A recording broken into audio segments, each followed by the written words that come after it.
네, 하나님 말씀 함께 보시겠습니다. 마태복음 12장 10절에서 12절 같이 보시겠습니다. 제가 읽겠습니다.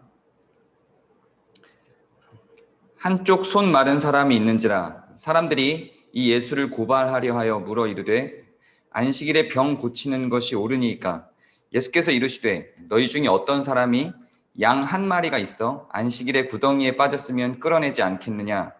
사람이 양보다 얼마나 더 귀하냐? 그러므로 안식일에 선을 행하는 것이 옳으니라 하시고. 아멘. 네, 제 소리가 잘 들리나요? 네, 감사합니다. 오늘부터 한 달간, 8월 한 달간은 그리스도의 말씀을 통해 보는 윤리입니다. 그 한 달 내내 주제가 윤리입니다. 성경에 없는 낱말이기 때문에 설교 시간에 윤리를 이야기해도 괜찮은 것인가 하는 고민이 있을 수 있는데 그 신학교에 가면은 다른 조직신학이나 성경신학만큼이나 중요하게 다루면서 하나의 분과로 나눠져 있는 게 기독교 윤리입니다. 그리고 특별히 요즘에는 이 기독교 윤리에 대한 연구가 훨씬 더 예전에 비해서 많이 활발해지고 있습니다.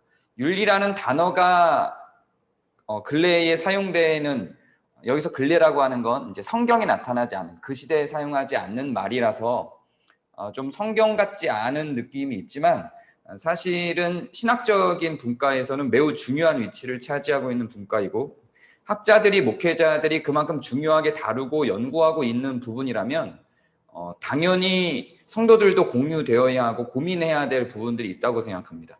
윤리에 대한 연구가 결과로서만 툭 튀어져 나와서 성도들에게 전달되는 것보다 그 신학자들이, 목회자들이 윤리라고 하는 부분을 어떻게 고민하는지 모든 성도들도 함께 고민하고 함께 그 윤리라고 하는, 기독교적 윤리라고 하는 측면에 접근을 해야 성경이 말하고 있는 것을 현대 사회에서 어떻게 풀어내는지를 좀 더 깊이 생각해 볼 수 있게 된다고 생각합니다. 그래서 신학교에서만 다룰 내용이 아니라 교회 안에서도 모든 성도들도 기독교 윤리라고 하는 측면을 다루고 지나가야 한다고 저는 생각합니다. 특히 그 모든 기독교 윤리의 출발은 저는 그리스도의 말씀이어야 한다고 생각을 해서 그리스도의 말씀을 공부하고 있는 올 한 해 윤리라고 하는 파트를 한 달 동안 빼서 4번에 걸쳐서 함께 나눠보려고 합니다. 윤리라고 하는 걸 사전적 정의로 사전을 찾아보면 옳음에 대한 가치, 이렇게, 혹은 옳음에 대한 원리, 옳음에 대한 사상, 이렇게 전개를 합니다. 그러니까 윤리라고 하는 건 옳음과 그름, 틀린 것과 바른 것, 옳은 것을 구분하는 원리라고 생각을 하면 될 것 같습니다. 이거는 실천보다는 원리에 사실은 가까운데 이 원리는 실천을 전제로 한 원리이죠. 쉽게 윤리를 설명하고 윤리를 연구할 때는 법과 비교를 합니다. 법과 윤리는 떨어질 수 없는 관계 속에 있습니다. 저는 윤리를 어떤 시각에서 바라보냐면 오늘 설교의 주제이기도 한데요.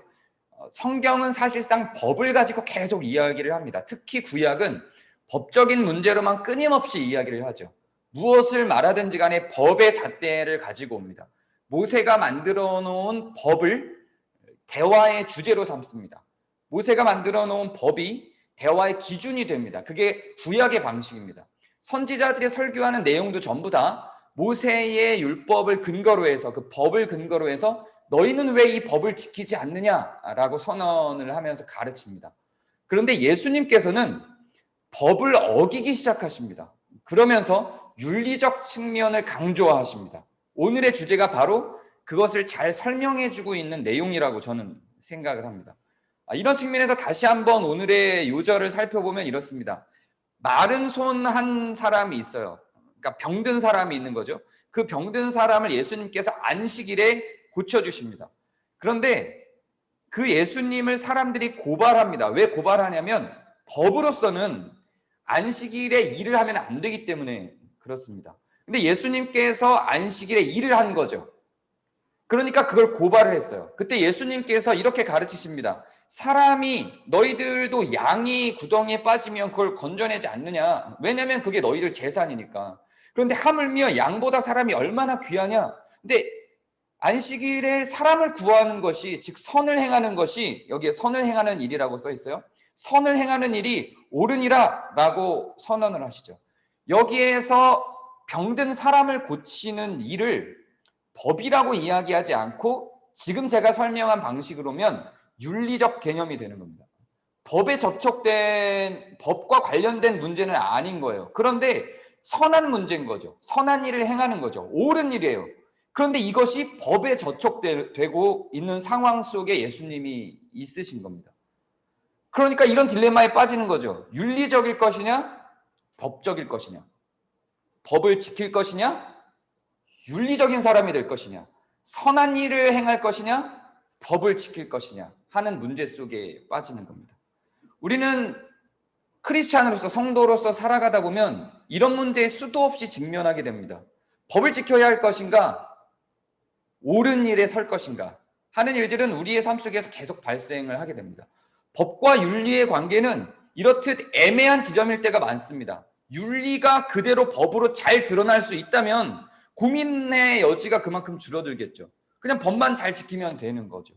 옳은 사람이란 어떤 사람인 걸까요? 의인이라는 개념은 어떤 사람을 의인이라고 부르는 것일까요? 어떤 사람을 의인이라고 간주할 수 있을까요? 법을 잘 지키는 사람일까요? 그런데 오늘의 본문에서처럼 법을 어겨야 윤리적이고 의인으로서 드러날 수 있는 일은 얼마든지 많이 발생합니다. 얼마든지 많이 발생을 하죠. 꼭 법이 아니라 어떤 명령체계 속에서 명령을 어겨야 윤리를 지킬 수 있는 상황도 얼마든지 많이 발생합니다. 우리는 살아가면서 그런 일들을 얼마든지 많이 만나게 되죠. 혹은 물론 반대일 때도 있어요. 윤리가 더 큰 범위로 나타나는 것으로 지금은 제가 설명하고 있지만 어떤 경우는 법적인 것이 더 큰 어떤 맥락으로 이해될 때도 있죠. 윤리가 더 조그마한 맥락으로 이해될 때도 있어요. 법을 지켜야 오히려 윤리적인 것들을 강화하는 개념들이 있을 수 있습니다. 그럴 때도 있죠. 뭐 예를 들면 여전히 유교적인 문화 속에서 살아가는 사람들의 윤리적 개념은 그 유교적인 교육을 전혀 받지 않고 살아간 세대 사람들의 윤리적 개념과 다릅니다. 근데 법은 유교 문화 속에서 살아왔던 윤리적 개념에서 출발하지 않고 민주적 개념에서 출발을 하다 보니까 유교적 개념에서는 법을 어겨야 윤리적인 것일 때가 있죠. 그렇게 윤리가 더 부수적인 맥락으로 치달을 때도 물론 있습니다. 오늘 본문에서 제가 설명하고자 하는 윤리는 그렇게 어떤 문화적인, 협소한 문화적인 측면의 내용이 아니라 기독교 윤리가 이야기하는 윤리는 법을 넘어서 있는, 법보다 더 큰 테두리 속에 담겨져 있는 법 철학적인, 법의 철학을 제공할 수 있는 법 철학적인 의미에서의 실질적 의, 실질적 선을 다룬다는 의미에서 윤리를 다루고자 합니다. 그런 의미에서 윤리로서 제가 조금 더 함축시켜서 다루고자 합니다. 그러니까 오늘부터 제가 4주간 설명할 윤리는 그런 다른 어떤 문화적인 영향을 받아서 만들어진 협소한 의미로서의 윤리가 아니라 법을 구성할 수 있는 요소로서의 윤리로 한정시켜서 이야기를 하고자 합니다. 칼빈은 사실상 신학자라고 우리가 알고 있습니다. 그런데 칼빈은 신학자가 아닙니다. 칼빈이 받은 것은, 칼빈은 박사학위를 거부했고 그 박사학위를 거부하면서 면허 과정으로 들어가서 면허를 땄습니다. 그런데 그 칼빈이 딴 면허는 법 면허입니다. 법률 면허를 소지한 사람입니다. 칼빈은 법률을 연구한 사람입니다. 근데 왜 신학자로서 서지 않고, 루터는 당연히 신학자이고요, 당연히 신학 박사인데 칼빈은 신학자가 아니라 법률 면허를 딴 법률 면허 소지자예요. 근데 왜 칼빈은 그런 선택을 했을까요? 칼빈의 성경을 보건대 법과 성경은 결코 떨어져 있을 수 없다고 생각을 한 겁니다. 칼빈이 가르쳤던 내용들이, 제가 칼빈을 자주 이야기한다고 해서 칼빈의 단점을 인정하지 않거나 그런 건 아니에요. 그렇게 얘기하셨던 분이 있어서, 질문하셨던 분이 있어서 당연히 칼빈의 문제를 잘 알고 있습니다. 그러나 제가 활용하는 건 배워 먹은 게 그거라서 제가 칼빈을 가르치는 신학교를 다니다 보니 칼빈에 대해서 많이 아니까 그냥 자꾸 인용을 하는 겁니다. 제가 루터교를 가르치는 루터 대학교를 갔다면 루터를 또 많이 인용을 했겠죠. 칼빈이 성경 같은 권위를 갖고 있다고 이야기를 하는 건 아니에요. 예전에 제가 설교 시간에 그런 언급을 한번 한 적이 있거든요. 현대는 칼빈을 성경과 같은 권위에 올려놓았다라고 하는 설교를 했는데 그거 갖고 어떤 분이 질문을 하시더라고요. 제 생각이 그런지. 그걸 비판하고자 했던 이야기지 거기에 동의하는 의미가 전혀 아니었습니다. 어찌되었든지 간에 이 칼빈이 왜 법률 면허를 신학 박사 대신 땄냐면 성경을 구성하는 원리가 그만큼 법에 대한 설명을 많이 하고 있기 때문에 그렇습니다. 그리고 법에 대한 원리를 알지 못하면 하나님이 가르치시는 의에 대해서 잘 모른다고 판단했기 때문에 그렇습니다. 칼빈에 대해서 우리나라에 알려지기는 혹은 근본주의 계열에서도 칼빈을 굉장히 많이 인용하는데요. 근본주의 신학에서 칼빈을 인용하면서 칼빈에 대해서 많이 이야기할 때는 마치 루터가 이야기했던 이신칭의 개념 속에 예정론을 결부시켜서 믿음 하나만 있으면 다른 윤리적인 것들, 법적인 것들은 다 없어도 되는 것처럼 이해하는 것으로 칼빈을 너무 많이 가르치는데 전혀 그 반대 지점에 있어요. 칼빈은 오히려 굉장히 윤리적이고 실천적이고 법적인 부분을 중요하게 생각하는 사람이었습니다.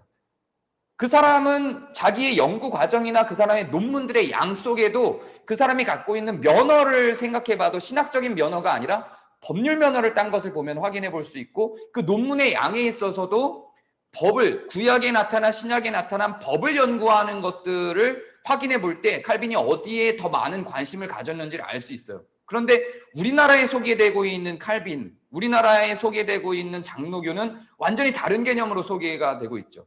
칼빈에 대한 연구도 우리나라에서는 그런 칼빈이 법률가로서 행했던 부분에 대한 연구는 거의 없어요. 실제로 칼빈이 했던 연구는 법률에 관한 것들이 훨씬 더 방대한데도 불구하고 그렇습니다. 왜 그러냐면 사람이라고 하는 게 자기가 하고 싶은 말을 먼저 정해놓고 그거를 누군가가 한 말을 본따서 갖고 와서 설명하고 싶은 욕구가 있기 때문에 그래요.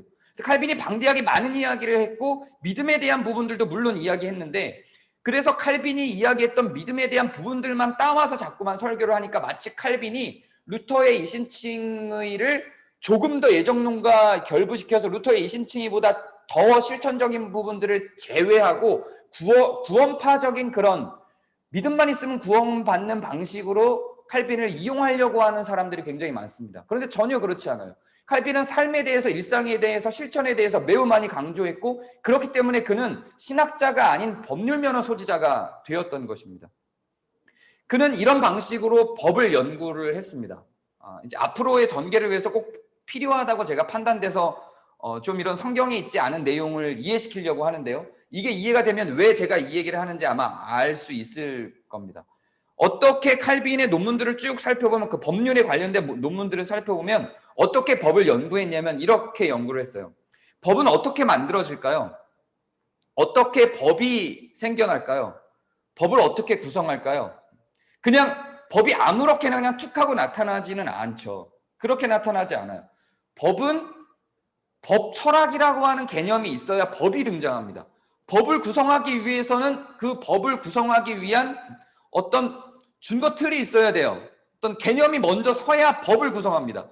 공산주의에선 공산주의적 법이 나타나는 거죠. 사회주의에선 사회주의적인 법이 나타나는 거죠.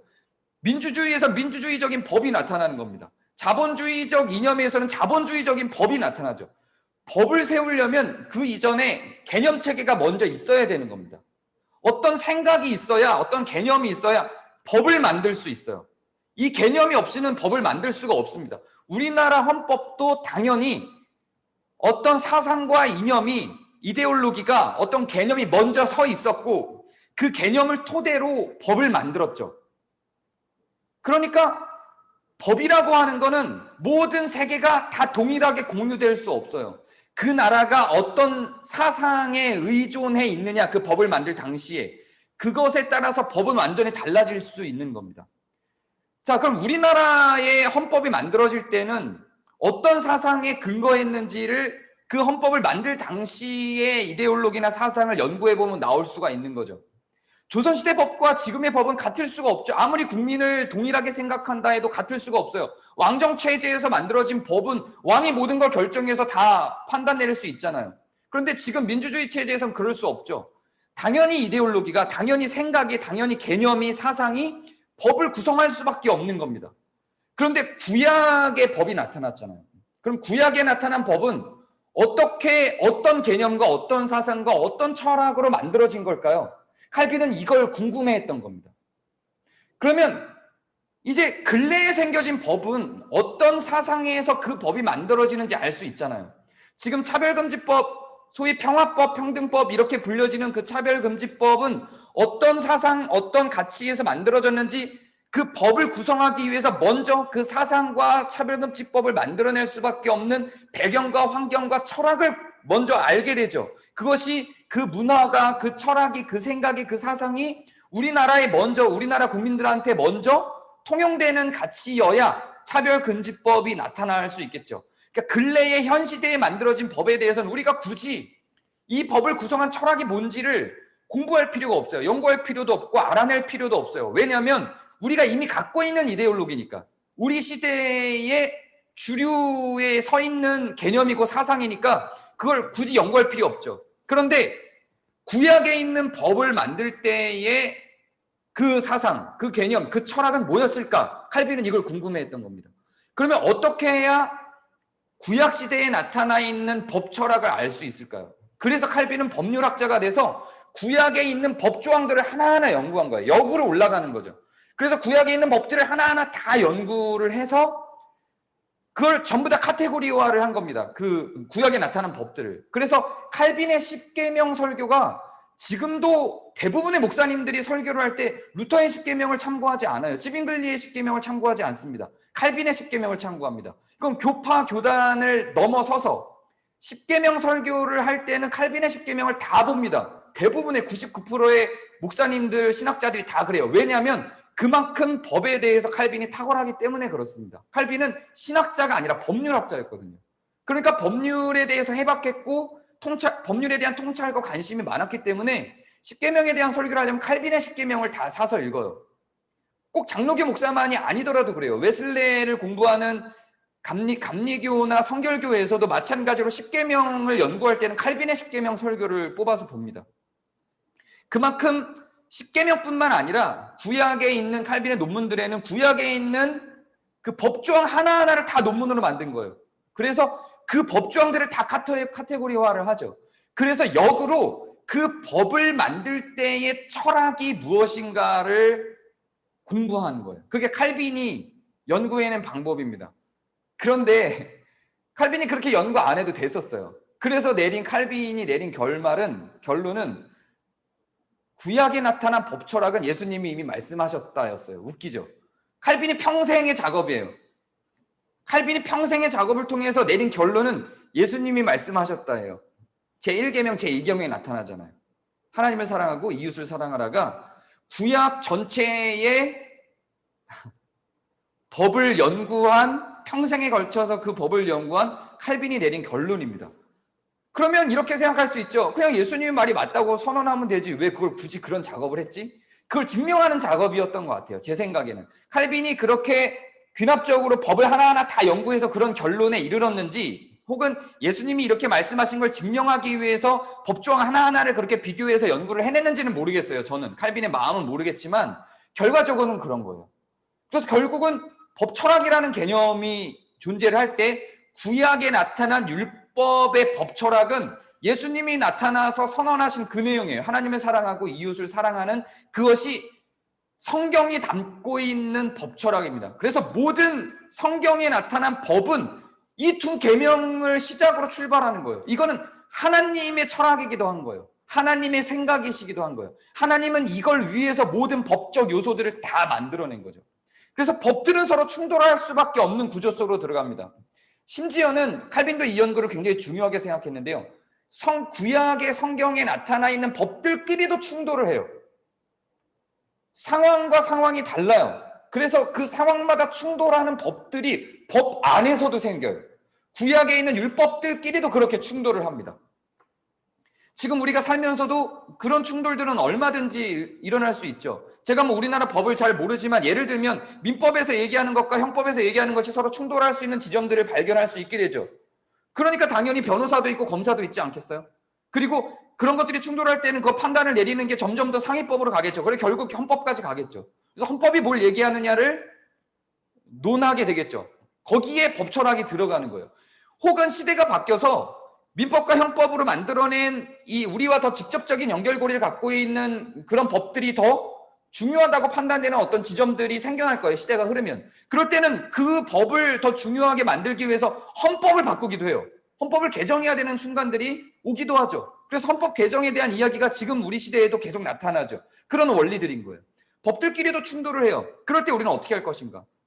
법들끼리도 충돌하는데 하물며 이 법이 지금 우리가 살아가는 이 시대 속에서 충돌하지 않겠냐는 거예요. 충돌할 수밖에 없죠. 지금 우리도 법을 왜 계속 개정하죠? 왜 국회의원들이 필요하죠? 완벽한 법은 있을 수가 없어요. 왜냐하면 그 법은 그 시대의 사상과 생각과 그 시대의 문화를 담아내고 있기 때문에 그래요. 그래서 법은 끊임없이 계속 교정될 수밖에 없고 바뀔 수밖에 없어요. 법은 우리의 어떤 실천적 요소이지 철학이 아니기 때문에 철학조차도 사실은 시대에 따라 바뀌는데요. 법은 실천적 요소이기 때문에 사람들이 바뀌고 시대가 바뀌고 문화가 바뀌고 생각이 바뀌면 법도 바뀔 수밖에 없죠. 그래서 우리가 살아가는 삶 속에서도 우리도 제가 살아온 이 46년 인생 속에서도 수도 없이 법은 바뀌었죠. 끊임없이 법은 바뀌었어요. 바뀔 수밖에 없어요. 그럴 수밖에 없는 거예요. 자연스럽지 법이 바뀐다는 건. 그렇죠?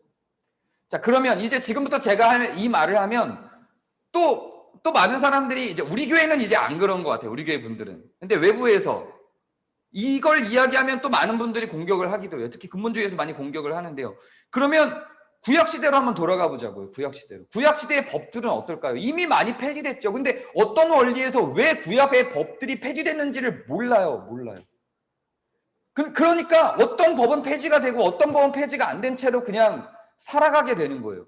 예수님께서 십자가에 못 박혀 돌아가시는 말미암아 구약의 율법은 지키지 않아도 된다. 이렇게 이해를 하시는 분들이 많아요. 그러면 구약의 율법을 어디까지 지킬 수 있고 어디까지 지키지 않아도 되는 걸까요? 그걸 누가 판단하는 걸까요? 왜 돼지고기 먹는 거는 지키지 않아도 되고 왜 살인하지 말라는 지켜야 되는 걸까요?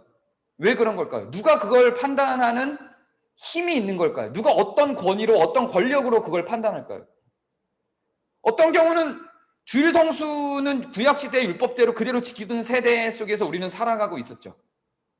제가 어릴 때만 해도 물론 교단마다 조금씩 색깔은 다르지만 주로 장로교 다녔던 사람들은 그러했을 거예요. 주일날 슈퍼마켓 가서 물건을 사오면 혼났죠. 그런 시대 속에서 우리는 굉장히 많은 시간들을 보냈죠. 그런데 돼지고기는 또 먹어요. 이걸 어떻게 할 거냐는 거예요. 살인은 좀 너무 격차가 크니까 이것만 갖고 한번 생각을 해보죠. 근데 지금부터 주일 성수하는 게 그게 꼭 지켜야 되는 거야? 라고 하는 생각 속에 있거든요. 우리는 이런 고민들 속에서 계속 살아가요. 그럴 때 우리는 어떻게 이 문제를 해결할 것인가? 법적인 문제로 해결되지 않는 이런 상황에서 우리는 어떤 신앙인으로서 어떻게 이 문제를 해결할 것인가? 그때 돌아가야 될 지점이 바로 윤리적 부분이라고 하는 겁니다. 예수님께서 이런 말씀을 하셨죠. 제자들에게 너희들이 바리새인들보다 그 의에 있어서 더 낫지 아니하면 너희들은 천국을 들어갈 수 없다. 이렇게 이야기를 했어요.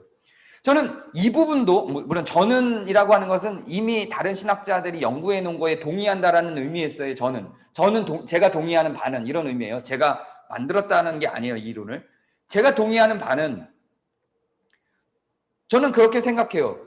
예수님께서 그렇게 말씀하신 건 너희들이 바리새인들보다 더 의에 있어서 더 낫지 아니하면이라고 하는 이 말씀은 바리새인들은 법을 지키는 것을 중요하게 생각하죠. 그래서 법이 가는 데까지만 가는 게 바리새인들이에요. 바리새인들이 법을 얼마나 철저히 지켰는지에 대해서는 제가 앞선 설교들에서 여러 차례 많이 이야기를 했어요. 바리새인들은 법을 지키는 걸 매우 중요하게 여겼죠. 매우 중요하게 여기고 정말로 그 사람들이 위선이라고 말한 건 법을 안 지키면서 지키는 척해서가 아니에요. 그들은 법을 철저히 지켰어요. 매우 잘 지켰죠. 근데 그들을 왜 위선자라고 이야기했냐면 윤리적이지는 않았거든요. 법을 지켰지만 부모는 부양하지 않았어요. 그걸 예수님이 직접 지적을 해내시죠. 부모를 부양하는 게 법적인 문제는 아닌 거예요. 그러니까 부모는 부양하지 않아요. 그런데 법은 다 잘 지켜요. 윤리적이지는 않지만 매우 법적인 사람들이었죠. 바리새인들이. 그런데 제자들에게는 너희들이 그들보다 더 의롭지 아니하면 그들보다 더 의로우라고 이야기를 해요. 거기서 예수님이 말씀하시는 의라고 하는 것은 제가 처음에 정의 내렸던 의미로서의, 일반적 의미로서의 윤리가 아니라 기독교 윤리로서의 윤리, 제가 처음에 정의 내렸던 의미로서의 윤리, 법적 테두리보다 더 넓고 더 근본적이라는 의미로서의 윤리로서 제자들에게 법을 뛰어넘는 의로움을 너희들이 가져야 된다라고 가르친다는 거예요. 그 예수님의 말씀이라는 거죠. 예수님의 말씀이 오늘의 본문으로 들어가면 매우 명료해지죠. 우리는 이 법을 지킬 것인가 말 것인가를 고민할 때 법 갖고 싸우는 일들이 너무 많죠. 많아요. 굉장히 많아요. 부부간에도 많죠.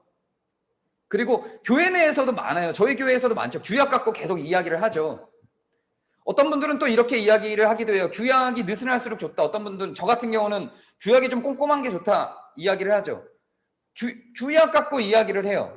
규약은, 그런데 사실은 저는 세상에서 살아가는 법이 아니라 교회의 규약은, 세상에서 살아가는 법도 좀 그렇다고 생각하는데 그건 논란의 여지가 많을 수 있으니까 교회의 규약은 최소한의 장치여야 된다고 생각해요. 최소한의 장치. 근데 제가 규약을 꼼꼼하게 만들자고 자꾸 이야기하는 이유는 우리 교회는 규약을 갖고 이야기를 많이 하니까. 규약이 어떻게 써 있어요? 라는 말을 제가 너무 굉장히 자주 듣거든요. 이게 나쁘다라는 이야기를 하는 게 아니에요. 분쟁이 있을 수 있다라는 이야기를 하는 거예요. 그런데 우리는 그걸 좀 뛰어넘는 수준에 있어야 된다고 생각을 합니다. 우리가 살아가던 시대에는 법이 굉장히 중요해요. 규약이 굉장히 중요하죠. 매우 중요해요. 문서가 매우 중요하죠. 문자가 매우 중요해요. 근데 우리는 그거는 악해지지 않기 위해서 만들어 놓은 마지노선인 거예요. 우리는 윤리적인 존재들이 되는 게 맞는 겁니다. 법을 뛰어넘는 존재들을 향해서 가는 거예요. 사실은 규약은 돌아볼 필요가 없는 지점으로 우리가 달려갈 때 우리는 건강한 거라고 저는 생각합니다. 물론 규약은 경고할수록 좋죠. 경고해서 우리의 마지노선의 의로움이 확보되는 게 좋아요. 규약 갖고 이야기하지 말자는 건 결코 아닙니다. 그런데 제 개념 속에서 우리가 정말로 의로운 존재들이고 윤리적인 존재들이라면, 그리고 그리스도께서 이야기하시는 윤리에 다가가는 존재들이고, 그런 윤리적 개념이 우리의 생활 속으로, 우리의 마음 속으로, 우리의 신앙 속으로 깊이 들어와 있다면 사실은 규약은 어찌돼도 상관없을 수 있어요. 그런 사람들끼리는, 윤리적인 사람들끼리는 그걸 뛰어넘죠. 왜 안식일날 사람을 고쳤냐고 이야기하는 바리새인들의 같은 그런 웅얼거림이 최소한 교회 안에는, 그리고 성도들이 살아가는 삶 속에는 전 없을 필요가 있다, 이렇게 생각을 합니다. 법 없이도 살 사람이라는 말, 물론 법 없이 살 수 있는 사람은 없다고 저는 생각해요. 그 마지노선이 있어야 사람이 덜 악해지죠. 법은 우리가 악해지지 않게 만들기 위한 어떤 기준인 거예요. 우리가 법을 어길 수 있는 수준까지 갔을 때, 내가 이렇게 악해졌나? 라고 하는 경각심을 갖게 만들기 위한 어떤 수준이라고 보는 거죠. 우리는 그 앞을 훨씬 더 나아간 윤리적 존재로서 살아가야 된다고 저는 생각합니다. 예수님이 오늘 본문을 통해서 그 말씀을 하신 거라고 생각해요. 법을 어겨야 윤리적일 수 있는 상황이 반드시 오고, 예수님은 그 상황을 저는 의도적으로 만들어내신 것 같아요. 그리고 의가 무엇인지, 즉 윤리가 무엇인지, 오늘 우리가 말하는 개념에서의 윤리, 제 생각에 예수님이 말씀하실 때의 단어는, 이 윤리와 등치를 이루는 단어는 옳은 것, 선함이 그 윤리와 등치를 이루는 개념이라고 저는 생각을 하는데요. 학문적인 논지에서는 그걸 그냥 윤리라고 이야기를 하니까 제가 윤리라고 하는 단어를 사용하자면, 우리가 윤리적 인간으로서 살아가고 윤리적 인간으로서 신앙생활을 하고 윤리적 인간으로서 공동체 생활을 하고 그런다면 법이 중요하지 않아요. 법은 마지노선이기 때문에 그렇습니다. 혹은 법을 어겨야 되는 상황이 존재할 수도 있어요. 칼빈이 연구에서 끝에 도달했던 그 법 철학이 우리 안에 들어와 있다면, 구약의 법 철학, 하나님이 구약의 법을 만들 때 그 구약의 법 철학이 우리에게 들어와 있다면, 우리는 그 법 철학의 토대에서, 그 철학의 토대에서 사람을 사랑하고 하나님을 사랑해야 한다는 그 철학의 토대에서 살아간다면 그게 법인지 아닌지는 중요하지 않을 수도 있다는 이야기예요. 그런 의미에서 구약의 율법은 지금 우리에겐 별로 중요하지 않은 율법이에요. 돼지고기가 어땠게요? 그것도 논증을 해나가자면 사람을 위한 법인 거예요. 구약엔 이런 율법도 있어요. 여자가 생리를 할 땐 교회를 못 오게 해요. 성전을 못 오게 해요. 그게 여자를 위한 것인지 공동체를 위한 것인지 그런 거 설명하지 않아요. 그냥 문구예요. 생리를 할 때는 성전으로 오지 말지니라, 제사 드리러 오지 말지니라, 그냥 딱 그렇게 써 있어요. 지금은 생리대도 많고 지금은 얼마든지 보호받을 수 있는 환경들과 조건들이 많죠. 그러니까 그걸 굳이 지킬 필요가 없죠. 이런 수많은 구약의 율법들의 조항들은 다 사라졌잖아요. 대부분은 사라졌어요. 대부분은. 그런데 거기서 선별적인 어떤 것만 딱 집어와서 이게 구약의 법이야, 성경엔 이렇게 써 있어라고 딱 레위기 말씀, 신명기 말씀 딱 제시하는 거예요. 그러면 그거 갖고 정말로 신앙이 있고 하나님을 잘 믿고 싶은 사람들은 그렇게 제시되면, 그 문장이 그렇게 제시되면 벌벌 떠는 거예요. 무서운 거죠. 이거 어떡하지? 하나님의 말씀인데. 그렇게 가르치면 안 되는 겁니다. 그렇게 신앙생활을 해서도 안 되는 거고요. 그게 중요하지도 않아요. 우리는 그걸 뛰어넘은 존재들로서 부름받은 겁니다. 윤리적 존재로서 부름을 받은 거예요.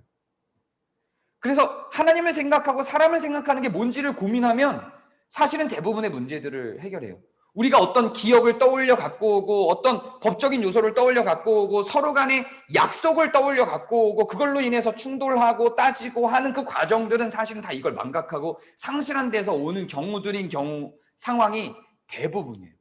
사랑을 하기 위해서 우리는 이 부분으로 먼저 돌아가야 된다고 생각을 합니다. 사랑은 저 궁극적인 목적인 거죠. 이웃을 사랑하라는 저 궁극적인 목적으로 다가가기 위해서 우리는 먼저 이 부분, 인간에 대한 고려와 배려, 여기에서 출발한다고 생각해요. 그렇게 생각해 보면 하나님을 사랑하고 이웃을 사랑하는 것이 우리의 법철학이자 윤리적 개념이고 우리의 신앙의 목적이라고 하는 것을 전제로 놓고 생각해 보면 이건 너무 자명해지죠. 안식일의 병을 고치는 것 당연히 어겨야죠. 그걸 고칠 수 있다면 당연히 고쳐야죠. 사람을 생각하는 거잖아요. 예수님한테는 이게 너무 쉬운 거였는데 이 시대에는 이게 굉장히 큰 분란이 됐죠. 이런 간단한 문제는 지금 우리의 삶 속에서도 매우 많이 발생을 해요. 부부관계에서도 많이 발생을 할 거고요.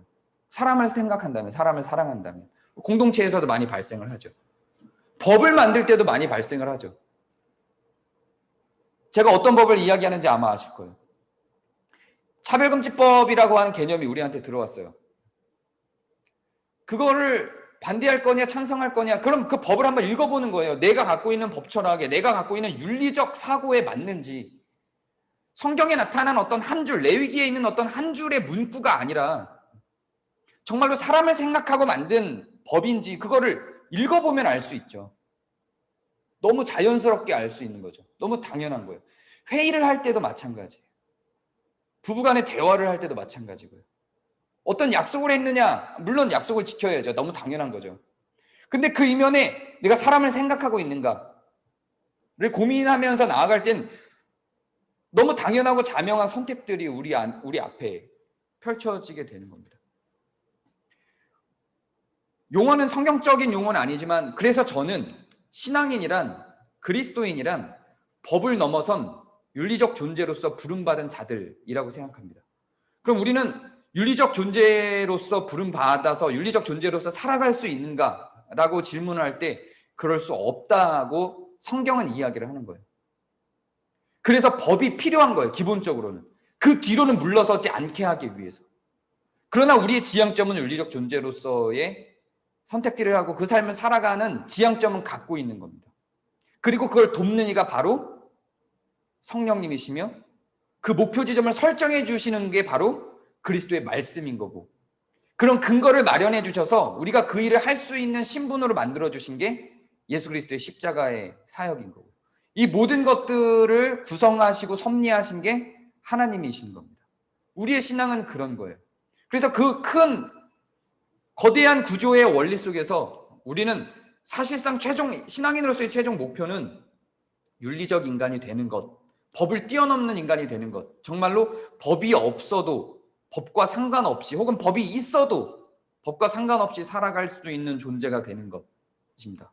그렇게 되기 위해서는 하나님을 사랑하고 인간을 사랑하는 것이 마음 안에 우리의 생애 철학으로 꽉 차서 모든 판단을 할 때 그걸 기준으로 판단하는 것이라고 저는 생각합니다. 그래서 기독교 윤리는 신앙과 결코 떨어질 수 없고 성경이 우리에게 촉구하고 요구하고 있는 바라고 생각을 합니다. 우리 함께 앞으로 한 달 동안 앞으로 3주를 더 성경이 말하는, 특히 예수님이 말씀하시는 윤리를 함께 나누면서 윤리적 인간이 되기 위한 발버둥을 함께 걸어가 주시기를 바랍니다. 제가 기도하겠습니다.